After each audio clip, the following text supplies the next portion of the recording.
Parmi nos visiteurs, nous avons à la fois des personnes qui seront passionnées par le patrimoine, et puis nous avons évidemment des fidèles et nous avons des pèlerins, puisqu'on s'aperçoit que beaucoup d'entre nous ont envie de revenir, se recueillir et de venir prier à Notre-Dame.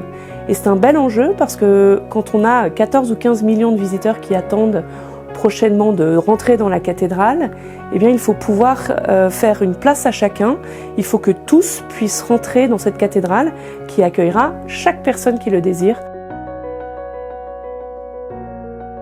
Ce qui change à l'intérieur, déjà, c'est l'entrée. On rentre par le portail central, on rentre par le portail du jugement dernier. La deuxième chose, c'est que lorsqu'on rentrera, eh bien on rentrera devant le baptistère. Le nouveau mobilier liturgique nous permettra de rentrer à l'intérieur de cette cathédrale. Et à l'inverse de ce que les personnes avaient l'habitude de faire, c'est-à-dire qu'on rentrait et on passait du sud au nord, eh bien là, nous vous invitons à rentrer par le nord, par le collatéral nord, qui expliquera l'allée de la promesse, qu'on appelle l'allée de la promesse, c'est-à-dire l'alliance entre Dieu et les hommes. Puis toute l'abside sera dévolue au Christ. D'abord la nativité de Jésus, puis ensuite évidemment la vie publique de Jésus. Et au centre, dans la chapelle axiale, vous aurez le reliquaire de la couronne d'épines, de la Sainte Couronne, pour ensuite revivre au niveau de la clôture les épisodes du Christ ressuscité. Et vous terminerez le parcours en sortant par le portail qui est dit le portail Sainte-Anne, c'est-à-dire le portail le plus au sud de la façade.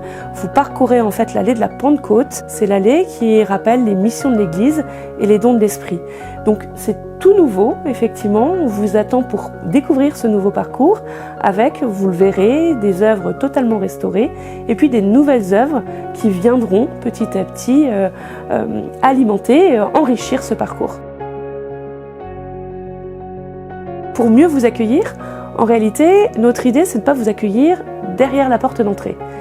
Toute personne qui a envie d'être accueillie se sent accueillie au niveau du parvis. Donc nous créons une communauté de bénévoles, 500 bénévoles, qui, dès le parvis, vous aiguilleront, vous informeront, vous orienteront, vous montreront la façade également et le pourquoi de cette cathédrale et auront à cœur de faciliter et de rentrer en contact avec vous.